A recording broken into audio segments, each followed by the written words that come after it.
Hi everyone, my name is Jacob and this is Shuckle TV. Today, I'm doing a hardcore Nuzlocke of the Pokemon Diamond remake, Brilliant Diamond.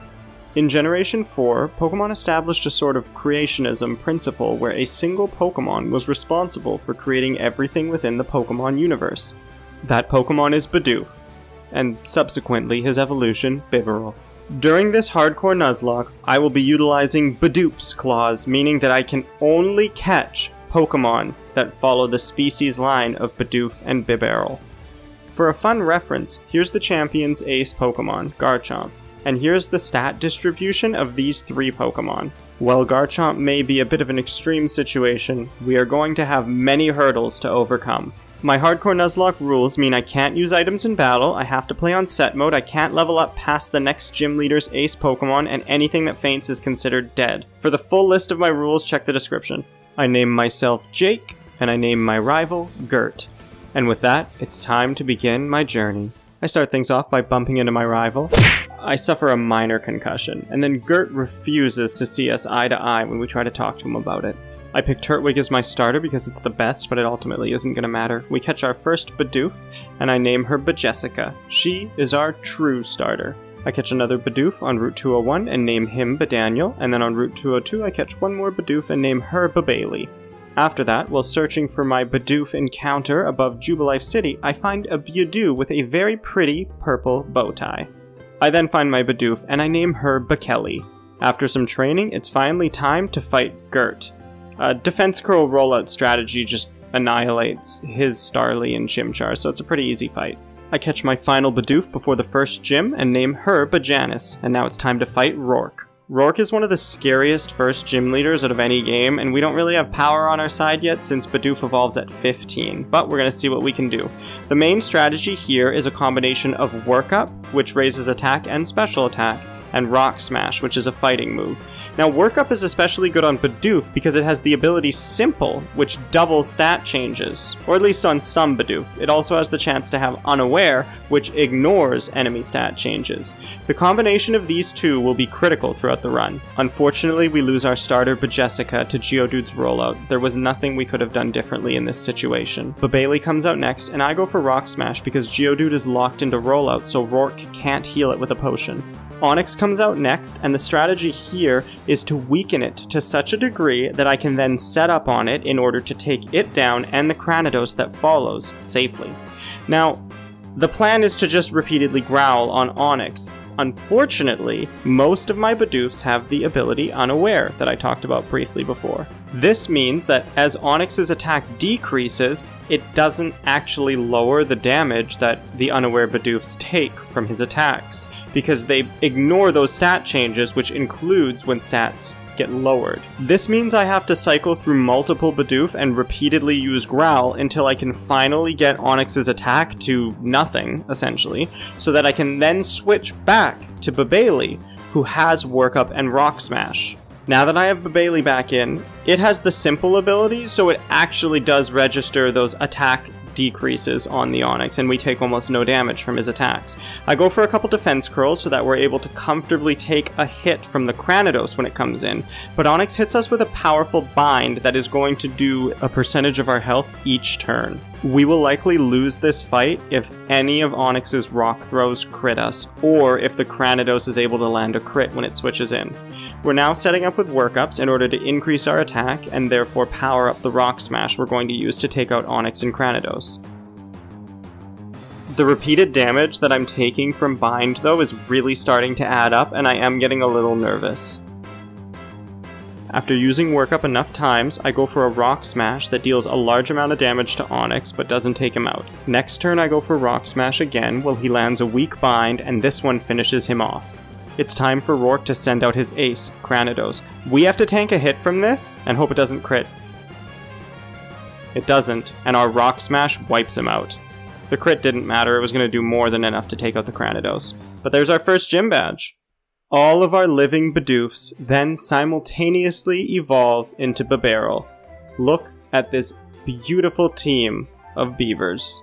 Absolutely incredible. Now we just need 2 more to round out our squad. After this, I go back to the PC in order to change the name of my death box to properly reflect the situation and pay respect to our fallen team member, Bajessica. At Valley Windworks, we catch another Bidoof, and I name him Bacarlos. We then fight Commander Mars, and it is a super easy fight. We have 5 Bibarel at this point, more than enough to handle a Perugly. Above Floraroma Town, I catch another Bidoof and name her Belinzi, and then Bacarlos evolves. After navigating the forest, we reach Eterna City and talk to an old man whose first name is Underground. He doesn't like that we make fun of his first name, and he shoves us into a hole.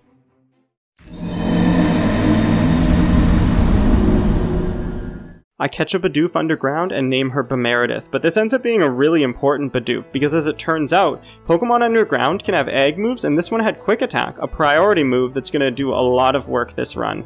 It's also a simple Bidoof, meaning the stat changes are doubled. This is going to be a force to be reckoned with. We quickly evolve her into a Bibarel. It's time to fight Gardenia for the second gym badge. I had a different strategy going into this fight before I caught Bemeredith, but then I decided to base this new one around her and see just what we can do with Quick Attack. I go for a workup turn 1 to boost my attack sharply, and Cherubi uses Safeguard, which is just a free turn for us. Next turn I use workup again, now putting us at +4 attack, and Cherubi hits us with a Grass Knot that deals a big chunk of damage, but less than half our health. I go for one final workup to put us at max attack, and we take another Grass Knot, which leaves us with 11 health, but we survive. We then go for Pluck, which easily one-shots the Cherubi. Gardenia sends out Turtwig next, and my old plan had been to set up on this Turtwig because we learned Yawn at level 23, but we're using this one instead. So Pluck takes out the Turtwig, Roserade comes in, and a single Quick Attack easily deals with it, and that's the second gym badge. Gardenia tries to applaud our victory, but my cat jumped on my capture cable, leaving her frozen in this clapless state for all of eternity. We then take on Team Galactic's commander Jupiter, who's notorious for her Skuntank so early in the game, but Bibarel with workup is easily able to handle it. We then meet Team Galactic's leader, Cyrus, who in this chibi art style kinda looks like an old Sonic the Hedgehog. Unprovoked, he monologues his beliefs to us, a 10-year-old child in a cave, before he leaves. On the other side of Mount Coronet, we catch a Bidoof and name him Barichard. After visiting Amity Square, we gain the ability to have one of our Pokemon follow around, and now I have a little Bibarel chasing after me, and it's honestly kinda great. To the right of Heartholm, I catch a Bibarel and name him Bahuxley. I then establish dominance over all laws of physics as I moon cycle up a cliff. We reach the Veilstone department store, and this is huge for the run. All of the TMs normally found at the game corner are present here for very low prices, and this is going to make a huge difference in setting up for some of the different gym challenges coming up. Below Veilstone, I catch a Bibarel and name him Bereginald. I then reach Pastoria City, and so an interesting thing is the fact that the 3rd and 4th gym can actually be done in any order. Both of them have the same level cap, and Crasher Wake is arguably a lot easier for my team to handle, so I decide to start with him. This will allow me to edge my level and be just about at 31 for when I fight Maylene, the fighting gym leader. Crasher Wake leads with Gyarados, but I have a trick up my sleeve, and it's a pretty funny one. I lead with Bajanis, whose goal here is to use Yawn to put the Gyarados to sleep. Yawn is going to be an integral part to many of my strategies in almost every single fight going forward. After using Yawn, we land a Growl in order to slightly lower the Gyarados' attack stat, before then switching out to Babali. While Gyarados stays asleep, I set up a Defense Curl in order to boost my defenses to deal with its attacks, as well as the Floatzel and Quagsire in the back. I then go for workup in order to boost my special attack by 2 stages. We easily tank Gyarados' attacks during this time, and then Bibarel lets loose with lightning shooting from its body in order to take it down with a Thunderbolt. I just kind of find that animation and the thought of lightning shooting out of the little Swiss Army beaver here ridiculous. We then take out Quagsire with a Grass Knot, and Crasher Wake sends out his final Pokemon, Floatzel. It is faster than us, and it flinches us with a bite. Next turn, we take a Brine, but afterwards a single Thunderbolt wipes out the Floatzel. That's it, 4th gym down, although we still have to go do the 3rd one. I go to the Move Tutor, which you can use Heart Scales on in order to relearn moves that your Pokemon would regularly get through level up, and we get an amazing one on a few of my Bibarels. Aqua Jet, a priority 40 power water move. I then head back to Veilstone to take on Maylene, the fighting type gym leader. She leads with Metatite, who we're hoping to be able to exploit, and I lead with Bajanus. I go for Yawn first, and Metatite uses Drain Punch, and it hits us very hard, so I need to switch out. I switch over to Berichard, and Metatite actually ends up going for Light Screen, which is great, because it's going to do nothing, but it gave us a free turn. After Metatite falls asleep, I go for a Substitute first. Substitute will absorb the damage from a hit for you, based on a quarter of your max health, and it will avoid status conditions. We set up a single Sword Stance, and then I go for Pluck, taking out the Metatite. After Metatite goes down, Machoke comes in next, but we outspeed it, and another Pluck takes this one down too. All that's left is Lucario, but he is a very terrifying Pokemon. We do have a Substitute up though, so it goes for a Drain Punch, breaks our Substitute, but then we get to attack. I use this time to dig underground. Next turn, Lucario misses his attack, we land our dig, and it wipes him out. That's it, third gym done. On Route 212, I catch a Bibarel and I name her Beclementine. Cynthia then asks us to deliver an old charm to her grandmother up in Celestic Town. It's very foggy on the way there, but I always just ignore the defog TM because you can run through it, the fog's not that bad. Oh. Okay, so this is a little different in the remakes. Yeah, you can't really see anything.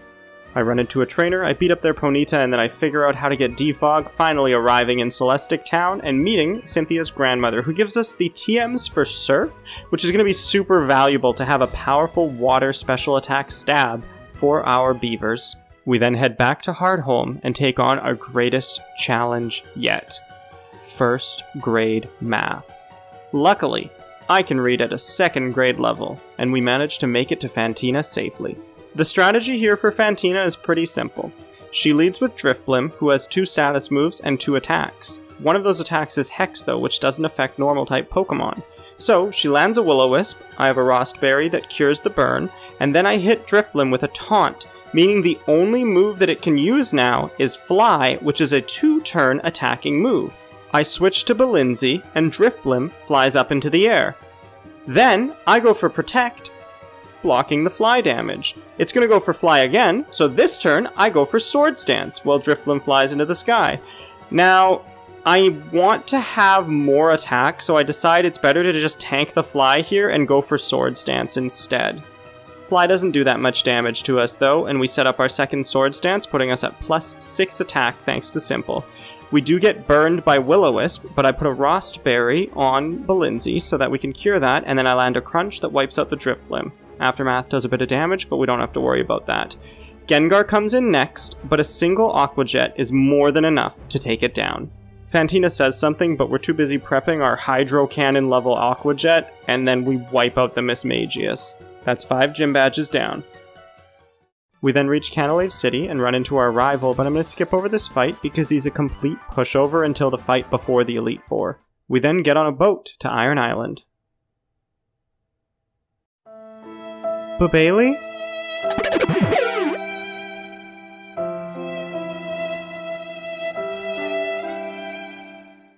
Oh, thank goodness she's fine. Okay, she arrived at the island with us. Whew! So I came here to get strength. Turns out you don't actually get strength here, so we're going to go get it where you actually do. But first I'm going to take down Byron, the Steel-type gym leader. This is honestly going to be one of the easier gyms. His Bronzor is pretty exploitable because we have Taunt and it has 3 status moves. So now all it can do is use Flash Cannon for a little bit.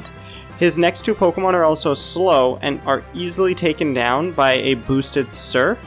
However, they both have Sturdy. So I need to make sure that I set up Stealth Rocks before the Bronzor goes down so that it does that little bit of damage in order to proc Sturdy. After making sure that the Bronzor is taunted, Stealth Rocks are up, and we put it to sleep with Yawn, I then switch over to Babaili so that I can start setting up. I put up a Substitute first in order to prevent some status conditions, as well as have a little filter in case an attack actually does break through. I then start setting up workups in order to boost my special attack. I then go for a Surf, but it's not enough to take out the Bronzor, and then he wakes up and uses Trick Room, which now means that the slower Pokemon will go first, which isn't really a problem if I just stall out the Trick Room. After stalling out the Trick Room for 5 turns, we then use Surf, take out the Bronzor, and Steelix comes in next. Stealth Rocks chip away at him, and then a single Surf is more than enough to take him out. Bastiodon comes in last, but we also break his sturdy with Stealth Rocks, and a single Surf finishes him off too. We then head to Lake Valor so we can put a stop to Team Galactic's villainous plan to make the camera angles in all the caves look terrible. It's here that we meet Commander Saturn, who usually isn't a threat in any Nuzlockes. He has a Toxicroak, which is a somewhat powerful Pokemon, but you easily have fully evolved Pokemon by this stage in the game. The reason that the other commanders are so scary is because they have a Purugly and Skuntank well before those Pokemon are supposed to evolve. Saturn is scary here though because he leads with Kadabra, which we can't yawn because Synchronize means that we'll put ourselves to sleep as well. We have to take out the Kadabra and then he sends out Toxicroak right away. Toxicroak is packing a very powerful attack in Revenge. However, it's a decreased priority move, so we might be able to use that to our advantage. We yawn Toxicroak, have to switch, and then we put it to sleep. It's at this point I set up a substitute, hoping that Toxicroak will sleep for 2 turns. I then go for a Sword Stance in order to boost my attack to be able to take it out. It wakes up after 1 turn though, hits us with a Revenge and breaks our substitute. I'd love to use Aqua Jet, but it has dry skin, meaning it's immune to water moves. I go for Dig, but on the second turn of Dig where I would hit him, he actually withdraws Toxicroak and switches to Bronzor because it has the ability Levitate. This is important though because it teaches me a very valuable lesson about the way the AI interprets immunities. They don't switch when the type provides an immunity, but they will switch when they have a Pokemon that has an ability that provides an immunity to a move that they think is coming in next. I actually use this information for some very important fights that come up later in this run. Anyway, I start setting up on the Bronzor and then hitting it with Aqua Jets in order to take it down. 2 Aqua Jets is enough to take the Bronzor down, and then Toxicroak comes back up, and a single Quick Attack deals a lot of damage to it, but doesn't take it out. It then hits us with a Revenge, and next turn, I go for a Quick Attack and finish it off. That was a little scarier of a fight than I anticipated. I then head north to Snow Point City, but on the way end up seeing this skier, and I don't know how he does it, but this is definitely the coolest skier I've ever seen. I wonder how dizzy he is. We then reach the 7th gym leader, Candace, who specializes in Ice-type Pokemon. She leads with Snover, and I lead with Bakeli.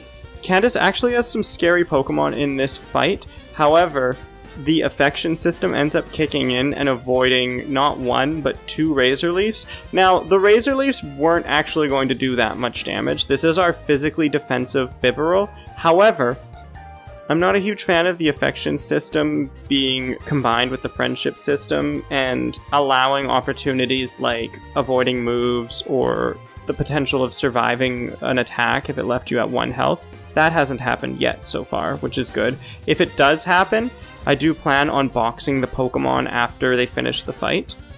I also am planning on using herbs to lower the friendship of my Pokemon before entering the Elite Four. Right now the affection is helping because it actually increases XP gain, and it would be annoying to repeatedly lower the friendship and then have it go up as we continue to level up.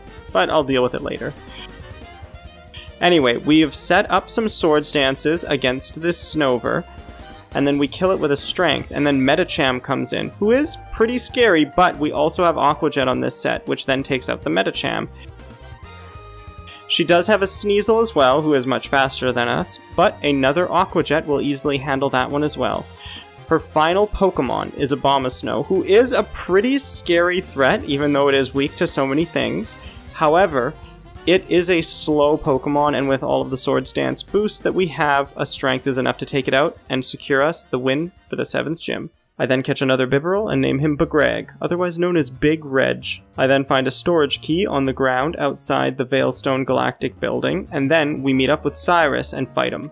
This isn't a particularly difficult fight though, so I'm going to skip over this one because we fight him again in like 20 minutes at Spear Pillar.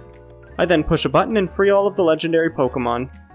I then climb up Mount Coronet and reach the top of Spear Pillar, where Dialga is awakened by Cyrus and starts to do some weird stuff, adding too many reds, greens, and blues to the environment, saturating the color pool far too much and making everything look a little weird.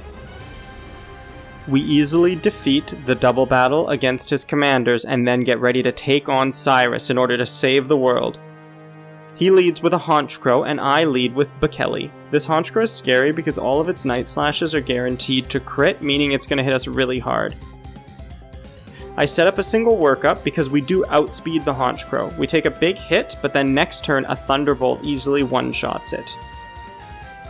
After Honchkrow goes down, Gyarados comes in next, and a Thunderbolt should be more than enough to take him down, but I didn't realize that it was holding a Wakan Berry, which reduces electric damage. And then Gyarados hits us with an Earthquake. But we just barely hold on, so next turn I go for another Thunderbolt and take it down. Half of Cyrus's team is now dealt with, but we are pretty weak on Babeli, so I'm going to need to use someone else to deal with the Weavile. I switch over to Bekele in order to put the Weavile to sleep, but Weavile digs underground, so I go for Yawn because it's going to outspeed me. It hits us with Dig, I Yawn it, and then next turn it's going to fall asleep. But something really funny happens here. I switch to Barichard, and the Weavile actually goes for Dig again, which means it's now falling asleep while it's underground, but it's still just kind of gone. I don't really know. He's just not here. Oh, okay, now he's back. After boosting attack with Swords Dance, I then go for Substitute in order to provide us a little protection from the Weavile, especially if it continues to go for Dig. After that, I hit it with an Aqua Jet, and I'm actually surprised how little damage it did. Weavile's not particularly bulky, but apparently this one is. It goes for Dig, so I just use Substitute again, since I'll be able to replace the Substitute it breaks with Dig, and then next turn finish it off with an Aqua Jet. This is great, because then I'm going to have a Substitute set up for when the Crobat comes in, meaning I can easily take it out with a single Strength, and there's nothing it can do to us. Crobat comes in, it goes for a Cross Pull. Oh my goodness. It has its hidden ability Infiltrator, which ignores things like Substitute. That was a close call. We defeat Cyrus, and now all that's left is to stop the God of Time himself, Dialga. This thing has some pretty scary moves in its arsenal, and I'm just hoping that it doesn't get any Ancient Power boosts when it does go for it. It hits us with one, doesn't get a boost, and we use Yawn to hopefully put it to sleep next turn. I then switch over to Bacarlos, who's able to tank a few hits. He goes for another Ancient Power, doesn't get the boost, and then I start going for Bulldozes in order to slow Dialga as well as do a decent chunk of damage. Worst case scenario, if Dialga manages to kill Bacarlos or do a lot of damage and I need to switch, my other Bibarels will be fast enough to outspeed Dialga. However, Dialga just doesn't get up from his power nap until near the end. He hits us with a Flash Cannon that we resist, and then our fourth Bulldoze takes him down. That's it. As I make my preparations for the final gym, the game asks me a terrible question. I'm reminded of the fact that my family of beavers won't always be able to walk alongside me. Difficult challenges await us, and there's no guarantee of anyone's safety. No matter how hard they try or run, sometimes it won't be enough. Sometimes I may fail them. I can't even guarantee they won't lose their lives and disappear in an instant. We reach the 8th and final gym, but this is going to be a really scary one because Volkner specializes in electric types, one of our greatest weaknesses. He leads with Raichu, who Volt Switches out, and I just barely survive and manage to hit the incoming Ambipom with a Yawn. I then switch out over to Barichard in order to take the incoming hit and then hopefully be able to set up. Ambipom hits us with a Fake Out that does a fair amount of damage, but we're okay. I then go for a Swords Dance in order to start boosting my attack. Barichard has Aqua Jet and Strength, which should be able to handle the Ambipom, Raichu, and Octillery, but I'm really scared of Volkner's Ace Luxray. After setting up a substitute, I go for Aqua Jet, but it doesn't take out the Ambipom. I'm actually surprised by how bulky this thing is. And then it goes for a double hit, which actually breaks through our substitute and then hits a second time, bringing us very low. I go for an Aqua Jet and it finishes off the Ambipom, but then Raichu comes back out. And I'm worried because I need this Aqua Jet to take it out in one hit. It does, but we get paralyzed by static. I'm holding a Cherry Berry though, so it cures the paralysis, and then Octillery comes out next. A single Strength should be more than enough to take it out, and it does. Volkner's Ace Luxray comes out next though and hits us with an Intimidate, lowering our attack by 2 stages. I don't really have any safe switches. This thing has a very powerful Thunder Fang with a really good attack stat that's going to almost kill anyone that comes out. I'm also set up with a Sword Stance, so I go for an Aqua Jet in order to weaken it, and then we lose Barichard to a Thunder Fang. I switch in Bacarlos next so that I can go for a Yawn and hopefully tank the Thunder Fang. We do manage to live through it, just barely, and I land a Yawn on the Luxray so that we can put it to sleep next turn. I then switch over to Belinzi, but I neglected to think about her defense decreasing nature, and Thunder Fang actually does enough to one-shot her. The affection system allows her to live, and the problem with this situation is I am going to declare Lindsay dead after this fight, but I can't switch out now because it loses all the tempo. It actually would have been better if she would have just fainted because we would have had a free switch. So instead, I let her finish off the fight, and she manages to take out the sleeping Luxray with 2 strengths, winning us the battle. I'll make sure affection doesn't impact the Elite Four and Champion fights. We easily get through Victory Road, but then we run into Gert for the last time before the Elite Four, and start our final rival battle. This is actually a super scary fight. He has 6 powerful Pokemon, and almost every single one of them is packing very strong fighting type moves. I go for Yawn, but his Staraptor U-turns out, and then his scariest Pokemon, Infernape, comes in. We land a Yawn on him, but none of my Pokemon can survive the close combat coming in, so I switch to Beclementine, who makes the ultimate sacrifice. Infernape one-shots her, but then falls asleep, which is now going to give us the opportunity to set up against it. I send in Bemeredith, who has her priority Aqua Jet and Quick Attack, but has also learned Curse now, which is going to allow her to set up her attack and defense at the same time. And then the speed drops don't really impact her because she only has priority attacks. Affection did dodge a U-turn there, but it really impacted nothing because then Infernape goes for a close combat after anyway. Him switching out would have been great. He's the scariest member on their team. After setting up a substitute and enough curses, I then go for Aqua Jet, which one-shots the Infernape. Staraptor comes out next, but our substitute blocks the Intimidate. This bird is pretty annoying though because it's holding a Focus Sash, meaning we have to take it out in 2 hits. We break the Sash with an Aqua Jet, but then it goes for Pluck, which doesn't even break our substitute. I don't know why it didn't use Close Combat here. Next turn another Aqua Jet finishes it off. I'm also gaining a lot of recovery thanks to the leftovers I'm holding that I stole from a Munchlax in the underground. Snorlax comes in and hits us with a powerful Hammer Arm, but we've taken out half its health with our first Aqua Jet, and next turn the next one will also finish it off. With Snorlax down, 3 of Gert's scariest team members have fallen. He sends out Roserade next, but a Quick Attack is more than enough to finish it off, and we don't even get poisoned by Poison Point. Floatzel comes out next, and a Quick Attack is also enough to take this one down. All he has left is his Heracross. We go for an Aqua Jet, which should be able to take it out, but it actually doesn't, and it just barely lives. But he goes for a Sword Stance to set up, just throwing away his free turn. Next turn another Aqua Jet finishes us the battle, and that's it. We're ready to take on the Elite Four and Champion. I go back to Eterna City and buy some of these herbs in order to reduce the friendship of each of my Pokemon so that the affection system will not trigger during any of the upcoming fights. These are the final 6 team members and their movesets that I have decided on. There's a lot of coverage here, but since we still just have 6 Bibarel, there's not really as much coverage as you'd normally expect, and things are going to be difficult. We get ready with the first member, Aaron, who specializes in Bug-type Pokemon. He leads with a Dustox, and I lead with Bajanus. This Dustox has 3 status moves, so a Taunt easily shuts it down, and then its only move left is Bug Buzz, which does an okay chunk of damage, but isn't particularly scary. After landing a Yawn, I then switch over to Bemeredith, so that I can start setting up in order to sweep through Aaron's team. Bug Buzz hits us for a bit of damage, but we are holding leftovers that's going to help a lot with the recovery and keeping us healthy throughout the entire fight. I start setting up curses to boost my attack and defense. Leftovers continues to heal while Dustox just sits there and sleeps, and we continue to set up more and more curses. After 2, I decide that +4 attack, +4 defense should be enough to sweep through things, and I go for an Aqua Jet, but it actually doesn't take out the Dustox, which I'm kind of surprised by. This thing is apparently very heavily invested in health and defense EVs to keep it alive, because it's not a particularly physically bulky Pokemon. Heracross comes out next, and a single Aqua Jet just barely falls short of killing it. It retaliates with a powerful Brick Break, but it doesn't crit, so we're okay.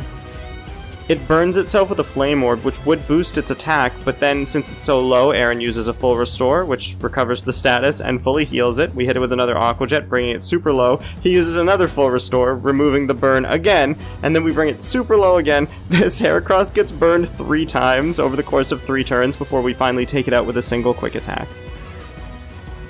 Beautifly comes out next, but a single quick attack's more than enough to take it out. Vespiquen then comes out, and I know it probably wants to bulk up using Defend Order, but I want to see just how much damage that I can do with a quick attack.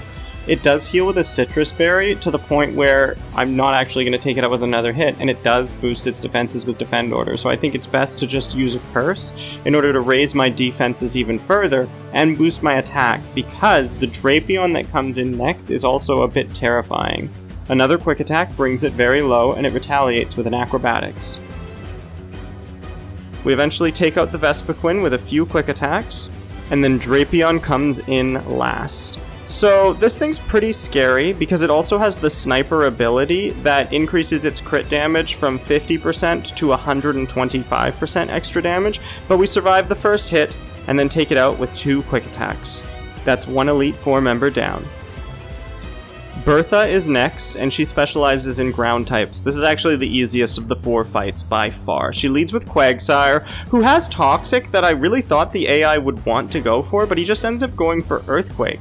We set up a Stealth Rocks, and then the plan is to yawn it, switch, and then start setting up. 2 Earthquakes do actually bring us really low though. I switch to Bamichael, who takes a powerful Earthquake on the switch, but then Quagsire falls asleep and it's time for us to set up. I go for 1 Swords Dance in order to boost my attack to +4, and then 1 more Swords Dance to max us out at +6 attack. After that, a single Strength wipes out the Quagsire. From here, it should be a very straightforward sweep between the stabs of Waterfall and Strength.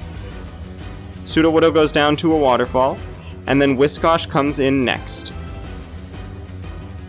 A single Strength is enough to take him down as well, and then Golem comes in next, and this is why we set up the Stealth Rocks, because it has Sturdy. Now that Sturdy's been broken, Waterfall takes it down, and then her final Pokemon is her ace, Hippowdon. Although its ability sets up a Sandstream, it ends up being a fruitless effort as a single Waterfall wipes it out. That's 2 Elite Four members down. The 3rd Elite Four member is Flint, who specializes in fire types, but this is actually a way more difficult fight than you'd think, because he doesn't really actually use many fire types. His Rapidash also has a lot of annoying status moves. I use Taunt first in order to prevent it from using Hypnosis and putting us to sleep.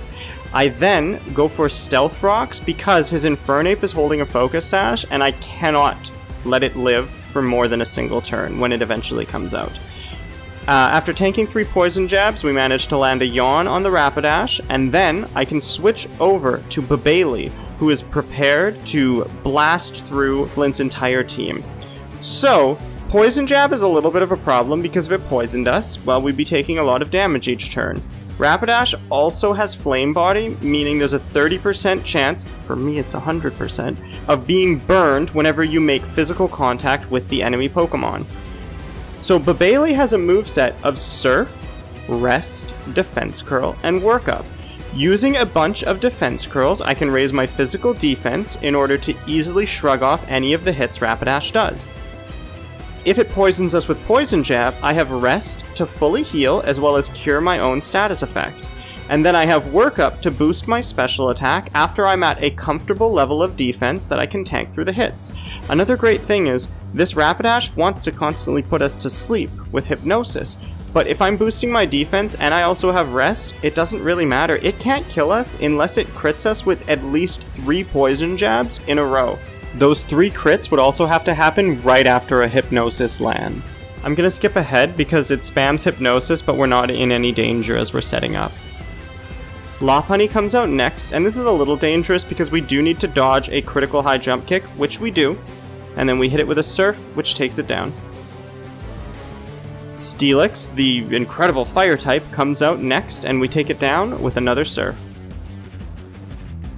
Next up is Drifblim, and this one could be a little annoying in some situations. If I had gone a different route though, it only has status moves, so Taunt would have crippled it to the point where it just struggles to death. However, we're fine, Burn doesn't really matter for us, we're special attacking, and a Surf takes it down. His Ace Infernape comes out last, and we have to dodge a critical close combat here. And we do.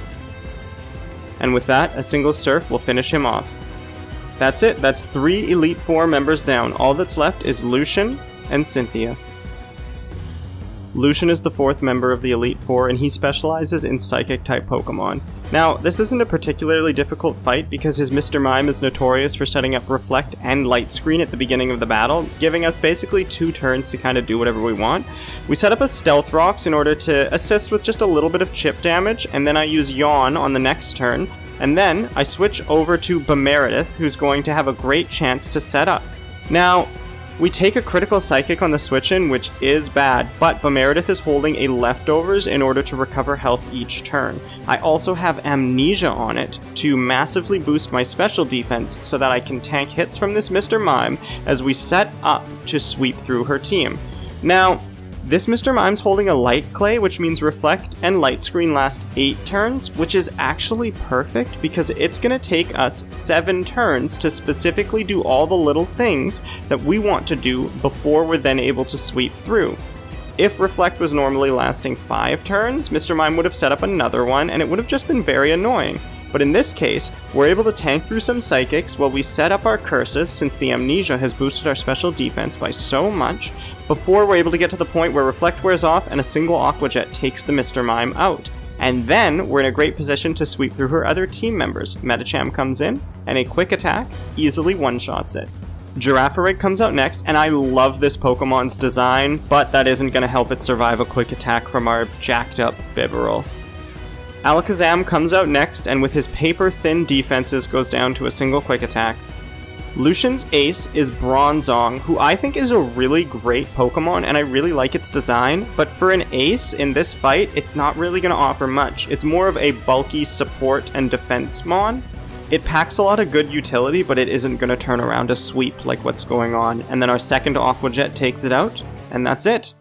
Everything except the champion has been defeated. We walk through the door, and we meet Cynthia. Despite the adorable art style, I am terrified. Her team is filled with monsters, led by the scariest one of all, Garchomp. I don't know if we're going to be able to handle this, but I certainly know this is not going to be a clean sweep. This is going to be a bloodbath. I steel myself and prepare for the hardest fight of the entire game. Cynthia leads with Spiritomb, and I lead with Bajanis. Bajanis' goal here is to set up Stealth Rocks in order to do a little bit of chip damage to anyone that switches in, but she takes a very powerful Dark Pulse. Next turn she goes for a Yawn to put the Spiritomb to sleep, and Dark Pulse takes her out. That's 1 down. I then switch to Bemeredith so that I can set up to start sweeping through her team. However, there is no way for any of my Bibarels to sweep through all of her team members. Her typing and defenses are far too much for us to do that, but we can hopefully get through some of her team members using Bemeredith first. Amnesia allows us to easily tank Dark Pulses and also forces the Spiritomb to go for Sucker Punch when our special defense is much higher than our defense. What's great is since we're using Curse to set up our attack and defense, he goes for Sucker Punch, but since we're not using an attacking move, Sucker Punch fails. The consistent Leftovers recovery is also fantastic for helping keep Bemeredith healthy as I fully set up in special defense, and attack before I can start using our priority moves to sweep through her team. Aqua Jet hits Spiritomb for more than half its health, but because of that, here's where I employ some knowledge that I've gained from a few other fights in this game. Cynthia has a Gastrodon with Storm Drain, and now she knows I want to go for Aqua Jet, so I go for Quick Attack thinking she's going to switch, and she does. So, I managed to hit this Gastrodon for a powerful hit, even though Quick Attack wouldn't have affected Spiritomb. I go for Quick Attack again, and something amazing happens. She actually switches Gastrodon out and brings Lucario in, which is great because it takes a little bit of chip damage and gets hit pretty hard by Quick Attack. Aqua Jet would not have one-shot this Lucario, but since it's taken a hit from Quick Attack, now we can kill it with Aqua Jet, which is fantastic. Roserade comes out next, but then she withdraws and puts Gastrodon back in. I'm not really sure why that was the case, because I wouldn't have Aqua Jetted the Roserade when I have Quick Attack. Anyway, Roserade comes back in after we defeat the Gastrodon, and a Quick Attack takes it out. Now there are only 3 members left: Spiritomb, Milotic, and Garchomp. A single Aqua Jet is more than enough to take out the Spiritomb, but now her 2 most terrifying members are here. Milotic, who we cannot hit very hard. This thing is so physically bulky and has a Flame Orb to activate its Marvel Scale ability, which boosts its defense even further. It also runs Scald, which burns us, having our attack. This basically makes Bemeredith useless for the rest of the fight, but she did such an amazing job taking out those first 4 team members and allowing us to have this shot at victory. Now here I make what is a bit of a risky play. I could have used Babeli, who has Thunderbolt, and I could have set up workups because a burn wouldn't affect us, but I actually used Bamichael instead to try and take this Milotic down, because I think I really need Babeli to have a chance against the Garchomp.